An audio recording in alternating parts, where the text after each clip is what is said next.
What's going on, guys? Welcome back to another episode of the Hoopers Lounge podcast with myself, Alex, and my host, Max. Today we're going to be we're going to continue our Western Conference previews, previewing the division that houses the NBA champions, the Denver Nuggets, the Oklahoma City Thunder, Portland Trailblazers, Minnesota Timberwolves, and Utah Jazz. Yeah, this division's very exciting. A lot of young talent in this division. Obviously, the defending champions who have the best player in the league right now, in Jokic. This division, I think, will improve a lot after last season. I think every team got better except for Portland. I think they got worse, but I think all the other four teams got better this offseason, and so it should be exciting to see how they slot themselves into a very stacked Western Conference. So yeah, we're just gonna get straight into the division previews today. Not a lot of news that happened recently, so yeah, we'll start with the defending champion Nuggets. Go ahead, Alex. Seems about fair that we begin with the team that won it all last year. The Nuggets, like I said about the Milwaukee Bucks in our Eastern Conference previews, they're the definition of continuity. They bring back the same rosters. They have great roster chemistry, and it all paid off last season when they were finally able to win a championship. And not only were they able to win last year, every single player on that championship roster, except for Bruce Brown, they retained. So that is a very, very strong core that just proved they could win a championship that they're going to run back. So Denver's very well up there with the favorites to win the 2024 NBA championship. Jokic is unquestionably the best player in the league. Jamal Murray is an offensive star.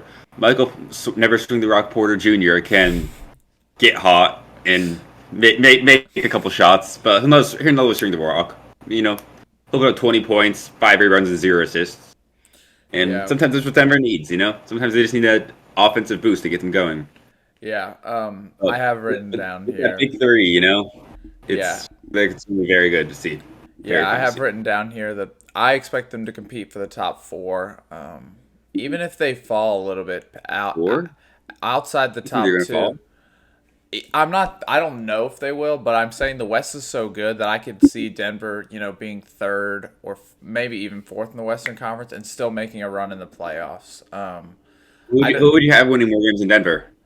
Okay, let me think about this for a second. In the regular season, I could see Golden State winning more games than them. I can see Phoenix winning more games than them. Phoenix, I could see I that. can see. Let's think. Memphis, no, not without Ja. Um, One of the Los Angeles teams I do think could win more games in the regular season than Denver. Both the Los Angeles teams pride on this on load management. They don't care about the regular season. They only care about the playoffs. I'm not Big saying they market will. I'm team. just saying they can. Sacramento's another team that I could see winning more games in the regular season than Denver. Um, I'm You not named saying. every team in the next division. You've Yep. named every single team Well, that's the in the best next division division. in basketball. So yeah, I do think Denver will have the most wins in this division. I don't think anybody in this division is better than them. And the only other team outside of the best division in basketball that I just named is Dallas. But I don't think they're going to win more games than Denver. Yeah, all the other teams in this division are young and or rebuilding. Yeah. So I expect Denver to finish top four. And if I think they'll finish top two. But I expect them to finish top four because I do think some of these other teams can slide up and pass them this year. But I expect them to compete for a championship once the playoffs begin. Obviously, being the defending champions, you should have a little bit of pride in defending your title, and that's why I have. It was hard to find an X factor for this team because everybody's proven themselves. I feel like to some extent, which is why I chose Michael Malone. I feel like it is his job as the head coach to remotivate the guys to That's go the for a X second factor. championship. If he fails to prepare them and you know the grind does not stop after you won a championship, you can win another one. This team is good enough to win another championship. He has to motivate especially the young players who just won a championship to keep pushing, keep getting better, because that's what every other team in the NBA is. They are hunting Denver Nuggets this season, Mhm. and they need to be prepared for that. So that's why I have Michael Malone as my X factor for this team. Yeah, after you win a championship, you're just gonna have a target placed on your back by the rest of the NBA. You've asserted yourself as the most dominant team, and everyone wants to take down the best team. That's just how the NBA hierarchy works. But with Denver retaining their whole core, their head coach, and everyone, it's still going to be a team that could just run it back and win it all again next year. Nicolo's obviously the MVP, two-time MVP, just got his first ring, and I feel like it's undoubtedly, unquestionably the best player in the NBA right now. I don't think you can make a valid argument for anyone else. Um, I have Michael Malone was a good X factor. I have mine as Michael Porter Jr. because I still feel like he has untapped potential. He didn't have a great playoff run. He was putting up underwhelming shooting percentage numbers, and considering his lack of ability in defensive and playmaking areas, shooting is the one thing where he needs to put up above average numbers. So I think Michael Porter needs to step up and take a bigger role this season, whether it's shooting the ball more with better efficiency, learning to swing the ball, make the next pass, stepping above defense with his 6'10" frame. I'm sure in his athleticism, I'm sure he could, help in that department a little more. I feel like there's some areas that it could help out on the team more, and it's yeah. But as you said, it's up to Michael Malone to get that out of him. Michael Malone was a great X factor. Yeah, I was between Michael Malone and Michael Porter for my X factor. I do think Michael Porter is the one player on this team that has the most room to improve Mm-hmm. on both ends And of he the has court. something to prove after that poor Yeah. playoff run. Yeah, I will say though in the playoffs, I feel like he was pretty good defensively. I feel like he had a lot of good blocks and he contributed well on the rebounding on both ends of the court. But his shooting was just not good in the playoffs, I don't think, and that's what he's known for. So, Mm-hmm. yeah, All right, let's move on to our next team. The rest of the division's pretty young rebuilding teams, so we'll go to the most exciting young rebuilding team in the Oklahoma City Thunder. The Thunder have been accumulating a mass haul of draft picks over the past couple of years for players such as Paul George, Russ, and they rebuilt very quickly. They already got a superstar in Shea. They have a ton of young talent: Jaden Williams, Chet Holmgren, Lou Dort, and they very well could make the playoffs this year after making a surprise play at last year. yeah, I have them finishing top 8 in the Western Conference this year. I think Shea is going to take the next step to lead this team to the postseason, whether that's a home playoff game in the play-in or if they can get top 6 altogether. I do think this team is good enough. With my X factor being Chet Holmgren, if he becomes what I think he will become, this team can very well be a threat in the Western Conference this year. They're young, they're exciting, and nobody really knows what they're going to throw at you. There's not a lot of game tape on this team, especially with the addition of Chet. Nobody's seen him play before. I think he is a unicorn of sorts. Very little players can dribble and shoot with how lengthy and skillful he is. So the Oklahoma City Thunder are going to be very good this year, and I expect them to be in the playoffs when all is said and done. They have a top 10 player in the league in Shea Gilgeous-Alexander, a slasher who can get to the rim at any point, can get to whatever spot he wants on the court, and make a mid-range follow-away float. He's so shifty and he's so tough to defend. They have Dort, who's one of the best perimeter defenders in the league, has a good 3-point shot. Teams can never have enough 3-and-D guys. We have Josh Giddey, a super tall playmaking point guard slash forward. And then we have Chet, who we mentioned. Chet was drafted last year and missed all of last year because of stress fracture in his right foot, I believe. Yeah, And he's like a shorter Victor Wembanyama. And if Victor Wembanyama didn't exist, Chet would be getting all this hype around him being a unicorn type talent.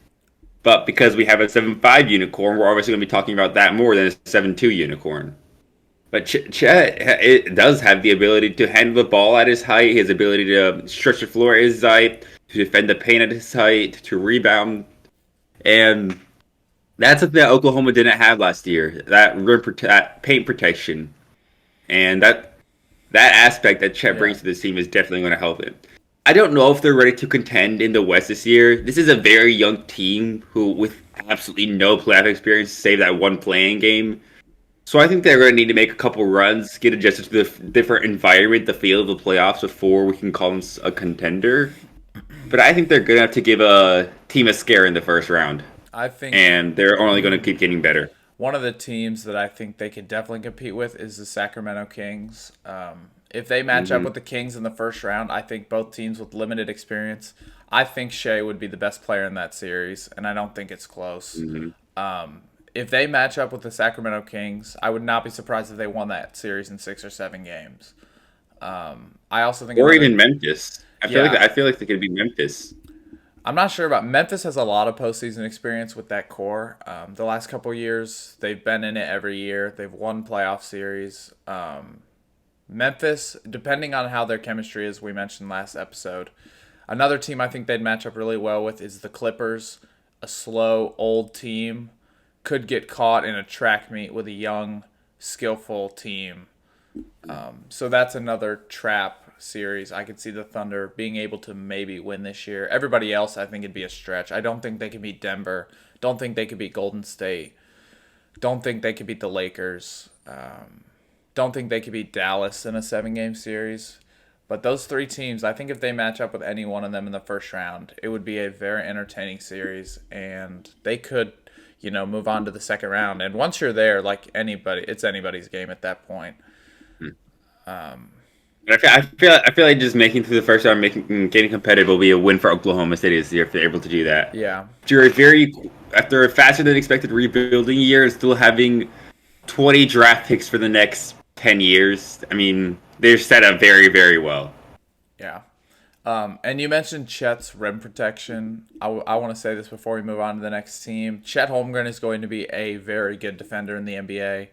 His defensive IQ is insane, and his length and athleticism help him a ton. He's always in the right spot defensively, and even though he's skinny and doesn't have a lot of muscle on him, he's not afraid to contest you at the rim, which is a skill that every big man needs. I know a lot of players in the NBA back out of the way because they don't want to be postered, but Chet will get dunked on a couple times this year, and it doesn't matter because he will jump at the rim and block, 75% of those shots. So I think that's a very underrated asset of his game, something that separates him from other young, talented players. All right, yeah. Shout out to Anthony Edwards for calling out Jaren Jackson Jr. for ducking his dunk in the FIBA practice. I Yeah, don't know if you saw that clip, I but did. Edwards straight up said, you're the defensive player of the year. Jump with me." Yeah, he And should. that was He pretty should. sick. Anthony. And speaking about Anthony Edwards, that's going to bring us to our next team. A team that made a big trade last offseason and probably didn't live to their own expectations, but lived to everyone else's expectations. The Minnesota Timberwolves, who traded for Rudy Gobert and for some reason gave their whole future away for him and really thought that would move the needle. No one else did. And it turned out the general public was right in this case. The offense never really had a strong flow with Gobert. Didn't look like there was much chemistry built in that department in the one offseason they had practice together, and they were pretty easily dispatched by the Denver Nuggets in the first round of the playoffs. Um, Minnesota they haven't made a ton of roster changes for improvement. But they really can't. They traded their whole future away for Gobert, so they're with his core for better or for worse, and so far it's looking for the worse. Anthony Edwards is only going to get better. He is a rising superstar in this league, soon to be a top 15 player. If there's anyone that's going to help Minnesota improve, it's going to be Edwards. Towns, I feel like, has already hit the peak of his career. I feel like I don't see much more improvement coming from him. Gobert, he lost his virginity. Shout out to him. Uh, Yeah, but that at the was end of a the day, hot take. at the end of at the end of the day, I don't see this Timberwolves team being anything more than a play-in team in an easy first round series for a contending team. Wow, okay. So I significantly disagree with their expectations this season. I have them missing the play-in altogether and making the playoffs. I think they slot You in. have a make it. I see the Timberwolves as a team. If the Timberwolves are in the West, I see them very similar to how the New York Knicks are in the East. I think both of those teams are very comparable, and I think the Timberwolves can do what the Knicks are doing in the East if they live up to their potential. So I have them finishing like 5 or 6. Maybe they slide 7 into the play-in, but I have them missing the play-in altogether. I think Anthony Edwards, I have him as my MVP. I was really hard between MVP and X Factor because I think Ant and Cat are interchangeable right now. I think Cat is one of the best players in the league. I know that's a really hot take, but he's so good. That is a hot take. I think he's one of the best players in the league. He's a top. He might be the best center other than Jokic and Embiid. I'll just throw that out there. He might be the best center other than those two. He might be. I, I can agree with that. He. But there's also there's not many good centers aside from Jokic and Embiid.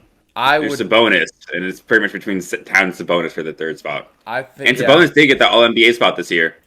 Yeah. Which I think. I mean, good for him. Sabonis had a great season. Don't get me wrong, but I think I would take Cat over Sabonis if I had the choice. I think he's very good defensively. I think he can obviously stretch the ball better than Sabonis can. He's not very good defensively. The entire reason they traded for Gobert is to cover for his defensive weakness. I think he's pretty good on defense, isn't he? Or no? No, he's not. No, Cat is terrible on defense. If his weakness was his defense, they wouldn't have traded for a defensive specialist center. The entire reason they got Gobert is to offer the rim protection that Cat couldn't give them. That's what they felt like they were missing, and obviously, looking back on it, they're missing a little more than that. Yeah.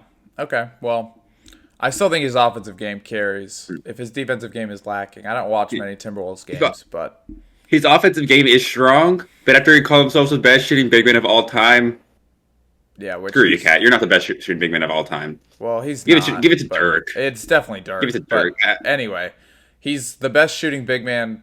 Actually, I don't even know. Jokic might be a better shooting big man than him. I don't know. I don't know. Anyway, one of the more underrated moves I feel like they made was at a point last season when they traded D'Angelo Russell to acquire Mike Conley. I think that was a great move for the Timberwolves. Mike Conley played great in the playoffs last year as a third, even fourth scoring option behind the big three. So I think Mike Conley this season could have a huge role with the Timberwolves to help the development of Anthony Edwards. Hell, develop Cat some more. I mean, he's going to give him easy shots. And a veteran point guard like that will help a young team flourish into that playoff type team that I think they'll be this year. Yeah, that is a good point. Conley is a much better fit for the whole team than Russell. D'Angelo Russell is the guy that needs the ball in his hands to make an impact on the game, whether it's scoring or playmaking. But that's hard to do when you have a star in Edwards and a great scoring big man in Towns who also both need the ball in their hands. There's only one ball and so many touches that can go around. And having Russell on the team was definitely hurting the development of those. When they traded Conley, we saw a massive jump from Edwards. And he started playing like a superstar for the back half of the regular season into the playoffs. And if he keeps that up, I mean, my prediction might be completely off. This Timberwolves team might be a playoff team. Yeah, I think Mike Conley and Anthony Edwards have the potential to be one of the best backcourts in the NBA this season. I actually stand by that. I think Mike Conley is a very good. He could score the basketball. He's not a scrub, but he's just not a score first player. But he could put the ball in the basket if he needs to. And Anthony Edwards, like you said, is a rising superstar. I Has he ever made the All-Star game? Has he made that yet? I don't think he I, has. I think he made it last year for the first time. He was an injury replacement last year for the first time. Okay, well he's gonna make it this year, and Oh, 100%. yeah, he's gonna make it this year. And so that You duo, better make it this year. I That's a think complete robbery. they will be one of the best backcourts in the NBA this year. I think so. Conley's a jack of all trades, and he's getting up there in age, but he can still do everything very efficiently, and he still offers great veteran leadership. So I can agree with you in that this backcourt could be one of the better backcourts in the league. But what matters about this team, what's going to determine whether it gets far, is the front court. Whether Towns and Gobert can mesh. Because we didn't see a lot of that last time. Gobert was just clogging up all that space in the lane. Edwards found other ways to score. Towns struggled to do that. So if they're able to fix their way around Gobert's limited offensive game, yeah, this Timberwolves team could be one to watch out for. If not, I think my prediction is going to be accurate, and they're going to be a play-in team at the best. Yeah.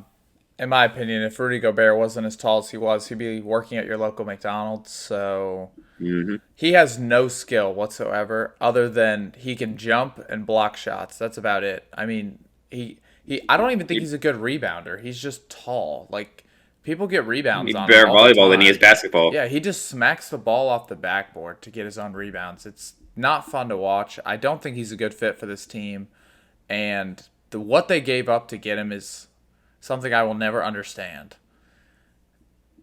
Hey, Rudy Gobert shut down the entire league. You can't forget about that. This is the greatest defensive player we've ever seen. How do you shut Yeah, down an entire league? he started the coronavirus, confirmed. Great, greatest defensive player in league history. Can't question it. All All right. right, let's move on to our next team. Another exciting young team in this division. We have the Utah Jazz, who again are trying to play like the Oklahoma City Thunder are, going on a quick rebuild. And they actually stumbled across a star last year in Laurie Marketing.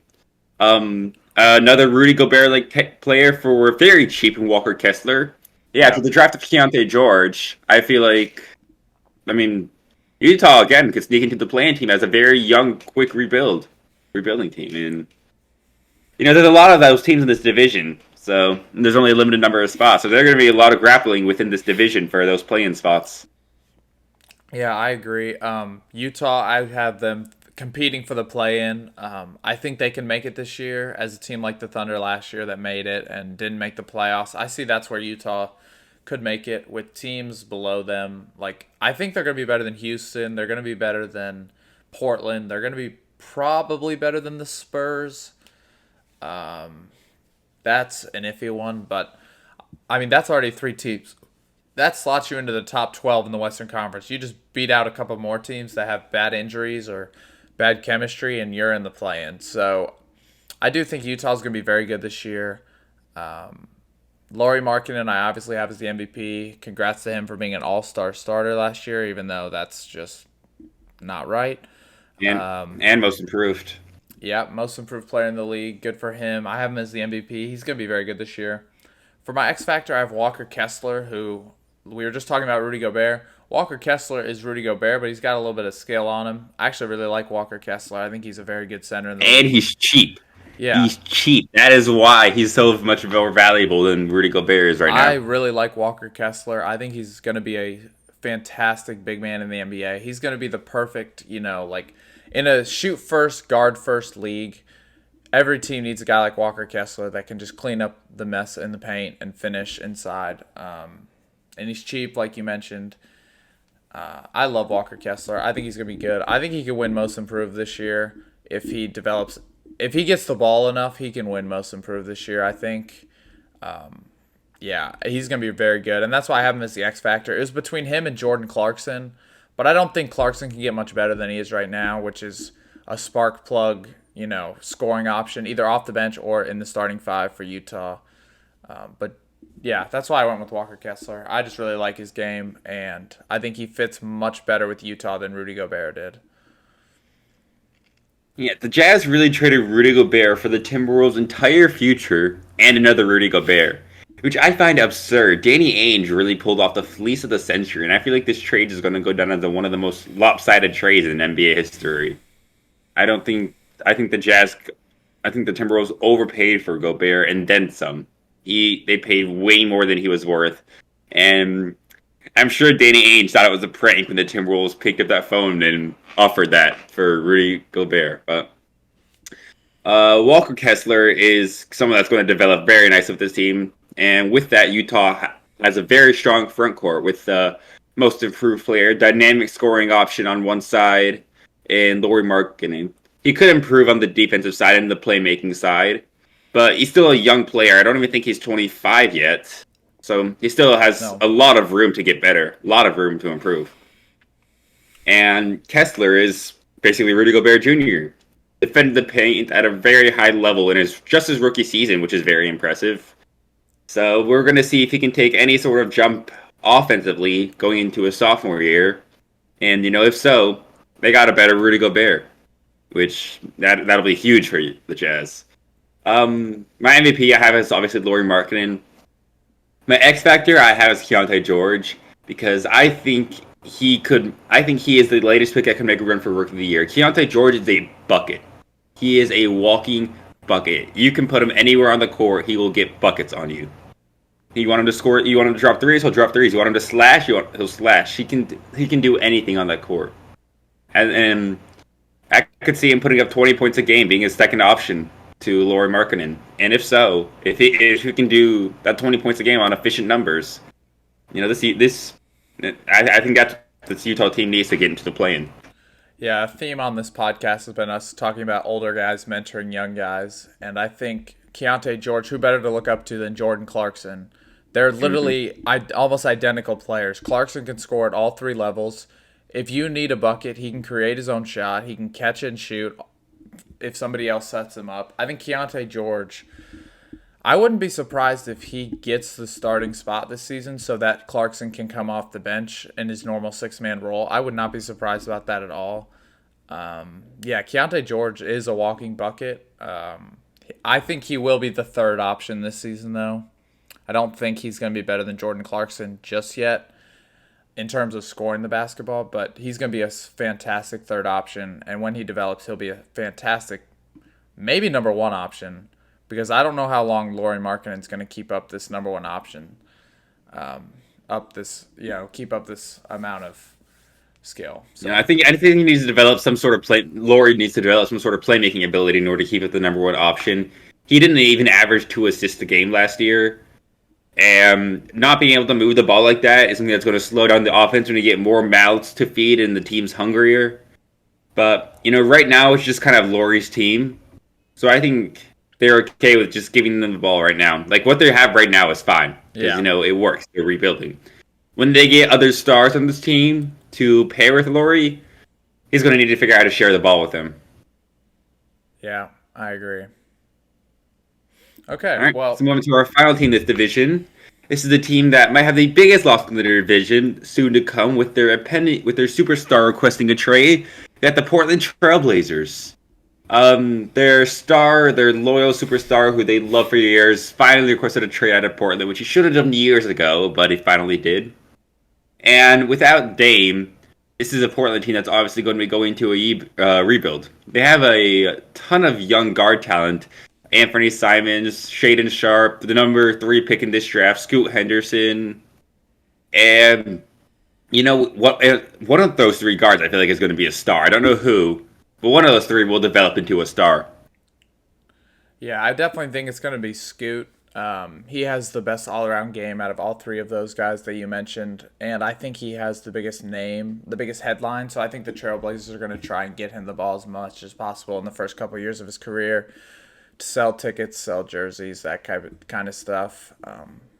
For a rebuilding team, it's hard to fill the stands and it's hard to sell jerseys, and I think Scoot's jersey will sell probably more than any other Trailblazers player currently.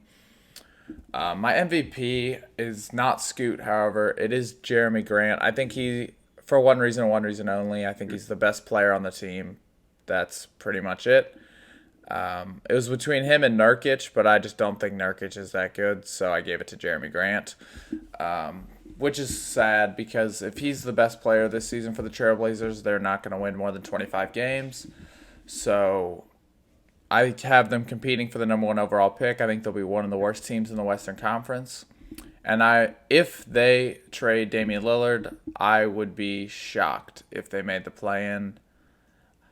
Barring they get Tyler Hero and Duncan Robinson and whatever. If they just trade him for picks and this is the team they roll out all season, I'd be shocked if they make the play-in. I'd be shocked. Here's a question: if they don't trade Dame before the regular season, do you think Dame will play for them? That's a really good question. I feel like Dame has always been a loyal player. If I'm Dame, I'm not playing, but I wouldn't be surprised if he did. But if Dame does play, is that in the best interest of the Trailblazers? Who are entering a rebuild and want to secure a high draft pick for next year? The Blazers might just say, you're not playing. Like, and I think that might be smart at the end of the day to say Hmm. we want Scoot, we want Shaden, and we want Anthony to get as many shots and as many minutes as They possible. want to focus on the development of their young And players and securing a yeah, high pick for next season. Dame doesn't accomplish any of those if goals. Dame is going out there dropping 35 a night, shooting like 30 shots a night, that does not help anybody on the team other than Dame's trade value. That's literally all that it helps. And I don't think the Trailblazers need to up Dame's trade value because everybody in the league knows just how good Damian Lillard is. He's a top 10 player in the league. He's a ridiculously good point guard. He can shoot from anywhere on the court blindfolded. This guy's insane. And I think it's in the best interest of the Trailblazers to say, even if Dame does want to play to up his trade value, I would say no, because obviously there's always the risk of injury. And it will slow down the development of the young guards. I don't want to say it would hurt the development, but I do think it would definitely slow it down. I actually have my team MVP as one of these young guards. I think Anthony Simons is ready to be the best player on this Trailblazers team. I'm sure he's learned a lot from Dame in the 3 years that Simons has been in the league and been teammates with Damian Lillard. He started alongside him last year, and even was the main option in game that Dame got hurt, and was able to put up good numbers. Put up 20, 25 points a game, and was able to contribute in rebounds and assists. I remember his rookie year, he didn't play much. Then he was thrown in for the final game of the regular season, and he put up 40 points. So clearly, Simons has always had the ability to score. So if that's what Portland is looking for, scoring, I feel like Simons can provide that. But I also feel like in the last couple years of his career, he's built a strong all around game to complement his good offensive arsenal. And I think Simons is ready to take over as the best player on this team, at least for this year. While Scoot is developing and Sharp is in his second year, I feel like Simons will be the best player on the team this year. My X Um, factor is just my X factor is I kind of cheated. I put all three of these guards because I one of them needs to turn into a superstar for Portland to be any sort of threat in the next couple of years, whether it's Scoot, Simons, or Sharp. One of them needs to be a superstar. I agree with you. I think the most likely one is Scoot Henderson because I do think he does have the best all around game. But Sharp also might be the most explosive one out of the three, and Simons might be the most consistent one out of the three. So I mean, it's right now it's hard to differentiate one from another, especially without seeing Scoot play in an actual game yet. But as long as one of those guys becomes a superstar, that'll definitely jumpstart Portland's rebuild. the one thing that I think separates the good players from the great players in the NBA is the killer instinct. Every superstar in the NBA knows when it's their time to shine, their time to put the other team away, their time to, knock them out of the playoffs, and their time to win the championship. And I think that's why Scoot Henderson has the best chance. I think he has the most, I don't want to say swagger, but like, I feel like he has the most self confidence of the three, if that makes any sense. I don't know if that's what I'm meaning to say, but that is allowing him to take the big shots, be in the big moments, learn from those mistakes more because he wants it so badly. He wants to be good. And I've seen that in Scoot since he was in the G League. Like, he's going to be special. He's going to take the big time shots, and he's going to be the best out of the three just because he has that killer instinct. Something that I have not seen from Anthony Simons or Shaden Sharp yet, in my opinion. Yeah, I am very high on Scoot. I think Charlotte's going to regret passing him up with the second overall pick. Mm-hmm. I think Scoot is going to be the second best player this draft behind Wemby. He gives off the vibes of a Russell Westbrook John Wall hybrid, and combining those two freakishly athletically quick point guards into one. I mean, how do you defend that? There is no Yeah. defense for it. It's terrifying. The other thing too about Scoot is when you mentioned the rookie class a couple weeks ago, he mentioned that he said to a reporter that he will win Rookie of the Year, and I Mhm. think that Yeah, it confidence was showing is that confidence that you mentioned. that confidence is going to separate him from not only his teammates but players on opposing teams because he is not afraid of the moment. He will be ready, and his skill set is obviously enough to carry him to a successful career. So I'm excited for Scoot, and I agree with you that Charlotte will regret this in 2, 3 years' time. They are going to regret Mhm. taking a bona fide role player in Brandon Miller for a superstar talent, Scoot Henderson. All right. That'll conclude our preview of this conference. We're now headed into crunch time, and it's time for my blind rankings. Yep, time. We're doing NBA players again. 10 players for Alex to blind rank. I don't really remember how your last one went. I think it was pretty good. My last one was spectacular. I don't know what you're talking about. Not the It Marvel it one, was the incredible. It's last the best thing I've NBA ever one. seen.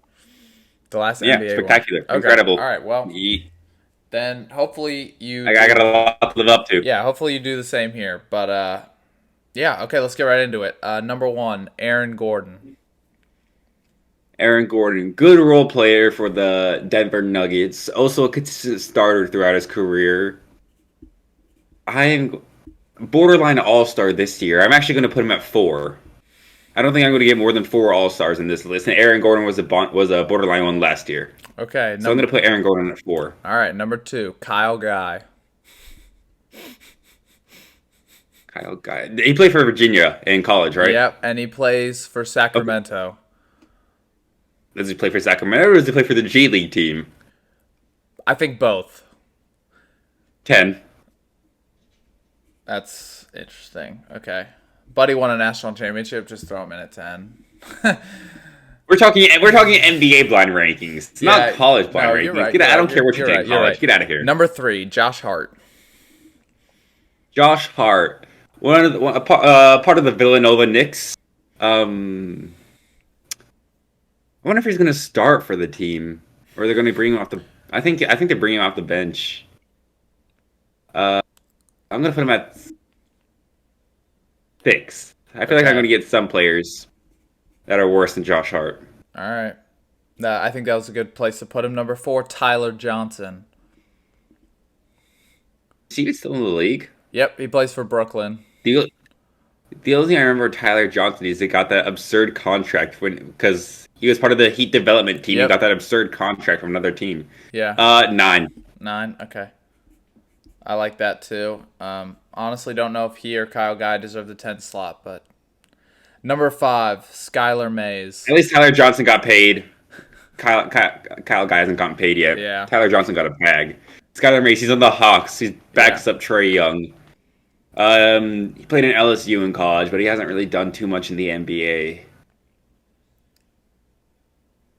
Put him 8 or 7. I feel like he's closer to Kyle Guy and Tyler Johnson than he is to Josh Hart, so I'm going to put him at 8.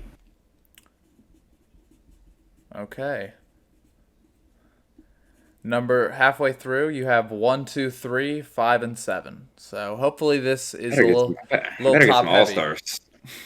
How many G League players am I going to Number get? 6, T.J. McConnell. Jesus Christ. Just load me up with G League players? Am I ranking the MVPs of the G League? No, it's random. Jesus Christ. 7. 7. Okay. He's worse than Josh Hart. This is not looking as good. Number 7, former All-Star Rudy Gobert. I got an All-Star, so I feel like I have to put him above Aaron Gordon, but I really don't want to put Rudy Gobert above Aaron Gordon. Then don't. It's going to come back and bite me in the ass. I feel like it is. Rudy's going at 5. Okay. You better hope and pray that these last 3 I need 3 All-Stars. 3 All-Stars. Mitchell Robinson.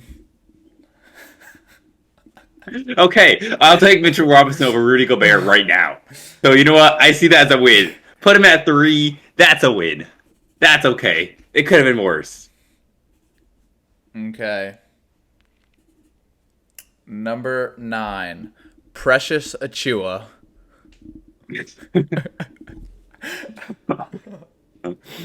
Oh, this is not good, too. Alex, well played. Number 10, clearly by a long shot, the best player on this list, Karl Anthony Towns. I'll take it. He I'll deserves take it. it. He deserves. We had 2 All-Stars on this list. They were both on the same team. This was awful. Hey, I don't choose the players. I just write them down once the Oh generator my. gives them to me, bro. Okay. Well, fuck this generator. The generator had it out for me. I guess. All right, let's go through the final results before we close out this episode. Number 1, Karl Anthony Towns. Number 2, Precious Achua. Number 3, Mitchell Robinson. Number 4, Aaron Gordon. Number 5, Rudy Gobert. Number 6, I'm Josh fine with Hart. that. Number 7, TJ McConnell. Number 8, Skylar Mays. Number 9, Tyler Johnson. And number 10, Kyle Guy. You know what? I will admit, I will go on and argue to everyone that Precious Achua is better than Rudy Gobert. I feel like I can make a convincing argument that that is the case. Yeah, but is he better than And my Aaron last words Gordon? for this Is he better than Aaron Gordon, though? we're not mentioning that part. We're gonna forget about that part. Okay. Looking back on the list, Aaron Gordon should have been at 2. My final words for this episode: fuck you, Rudy Gobert. Yep. That pretty much sums up the episode, and we will see you guys on Thursday for our final preview episode. Peace. Peace.